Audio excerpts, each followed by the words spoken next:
Saigon, that means hello or welcome. Big house here again, and I just wanted to show you some Native American symbols. Now, these are symbols that cover about anything, and if you're looking for story beads or storyboards, this is how you would interpret them. And I found these on the internet, so you can go there yourself. And that's all I'm trying to do is just get you interested in studying. But you can see some of these. There's rain, teepee, arrows crossed means friendship. You can easily go on the internet and find these yourself. I just use them to get you started on understanding more of the Indian culture. Now, Indian culture, these symbols, it was always either verbal or pictorial, never written down. So that's the problem with Native American history, is the fact that it was never a history book somewhere that you sat down and read about Indians.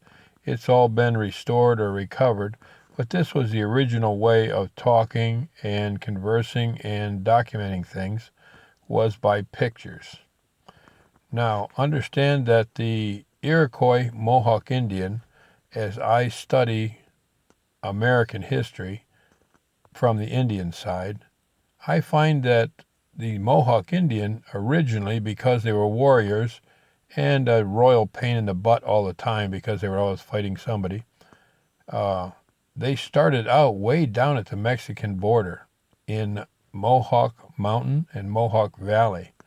And they migrated over a couple of thousand years all the way diagonally across the United States. I have found these symbols and markings and Iroquois Mohawk names all the way across the United States, all the way to the Green Mountains of Vermont and New York State and Quebec. And that's where they ended up joining the Iroquois for protection of the Eastern Gate. They were the keeper of the Eastern Gate and called the keeper of the flint. They made arrowheads, spearheads, knives, hatchets, and weapons and tools for both farming and fighting, and were called the keeper of the flint. Now, people for all time and all around the world have put on an image of the American Indian as wearing these great big fancy headdresses and with all the feathers up, and they ran all the way to the ground at times for ceremonial purposes. But in reality, this is the Western Indian. The Western Indian looked like this, and they portrayed him in the movies like this because it was all fancy to look at. But the Western Indians had no trees.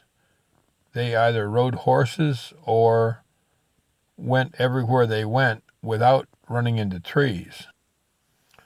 This would be an Eastern Indian, and you can see that this guy is a warrior. He's earned many tokens and medals. Well, medals would be the feathers.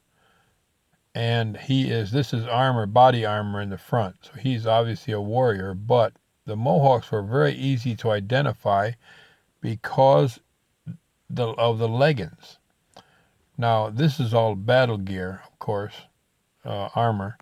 But the leggings on a Mohawk, the seam, it's easy to identify because the seam is in the front of the leggings.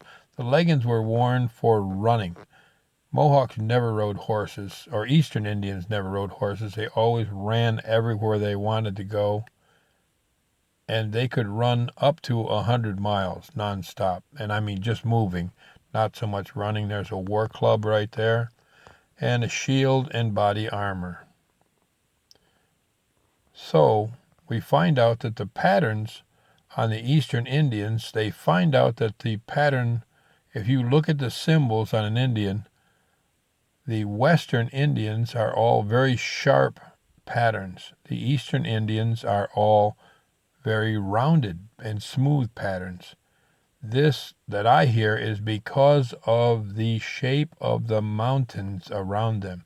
The western mountains, like the Tetons and the Rockies, are very pointed and jagged.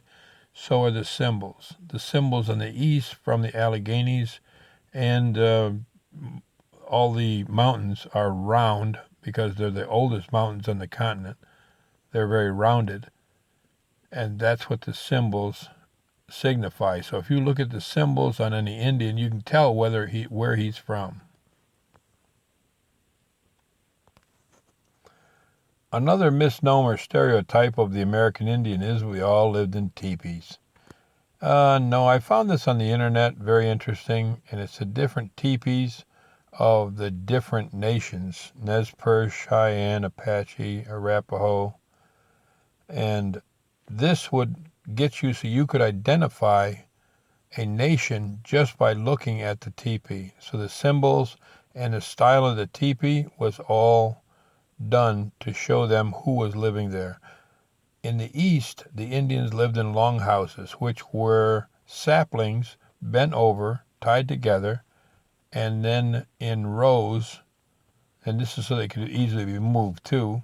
They would cover the top with hides that were oiled for waterproofing, and bark and hides on the side for ventilation, and possibly leather or whatever to make the doors and windows to open to look out. But they lived in long houses. Now the teepee would hold 1 to maybe 1.5 generations. The long houses, some of them held up to 300 people. So the village raised the children, not the adults. Here's some interesting Indian symbols that show you what the language was as far as sign language for the Indians. But I'm going to just use this picture to tell you a little story about earning your adulthood. Let's go back 2,000 years to the Mohawk Reservation, or the lands, and we find there, we'll call him Swift of Foot. Now, Swift of Foot, a very special brave, he's about almost 10 years old, and he has almost passed his adult trials, but he is the only surviving son of the great war chief, Paws. And he has learned to be a great warrior. He's Mohawk, so he is traditionally a warrior. He's learned to fight and outmaneuver people and be very brave and honest. It seems that this story goes, and it's the one I heard as a child, it seems that the Hurons, they were a Canadian tribe, all the way across Canada, and it was a whole nation, but the Mohawks were Iroquois. They were Eastern and Canadian, and they were in the East. They were always arch enemies, and they were always fighting each other. The Mohawks heard rumors that the Hurons were going to attack the village with 600 warriors. So they got together, all their warriors, and were going to intercept them from the north, which is where the Hurons lived. Sorry about the shakiness. We're in the middle of the coronavirus, so that's why I'm doing these stories. So they got together their warriors and went to intercept the Hurons. Swift of Foot went to his father, Paws, and said, I am almost at the top of my adult trials, and I tend to be a very brave warrior. I will be of great value to you in a battle. The chief, Paws, said, no, I am going to leave you in the village. Well, Swift of Foot was crushed that he's going to be left behind when the rest of the tribe is going out to protect their villages. Paws told Swift of Foot, no, I am leaving you here at the village with an adult mission. The Hurons are attacking, and we are going to intercept them, but I'm leaving you with the village to be in control of all the elders and the sick and the children, to protect them, to protect the village. Swift of Foot was totally honored. Such an honor for only 10-year-old boy. Well, it happens that the information that Paws got about the Hurons attacking from the north with 600 warriors was not true. They were attacking from the south.